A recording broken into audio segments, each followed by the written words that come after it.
78માં સ્વાતંત્ર્ય દિન નિમિત્તે આપ સૌને શુભકામનાઓ। આજે 15મી ઓગસ્ટ એટલે આપણા દેશને આઝાદી માટે બલિદાન આપ્યા છે ચંદ્રશેખર આઝાદ, ગાંધીજી। આ બધાએ પોતાની રીતે આખા જીવન હોમીને આપણને અંગ્રેજોની ગુલામીમાંથી મુક્ત કર્યા છે।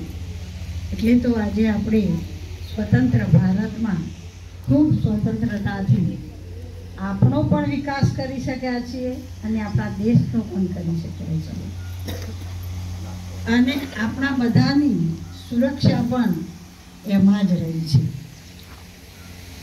ભારત દેશ અહીંયા સ્વતંત્ર, અહીંયા સ્વર્ગ વસાવવાનું છે અને વસે જ તો એના માટે આપણે સૌ સ્વતંત્ર છીએ તો તૈયાર થઈ જઈએ અને દેશ માટે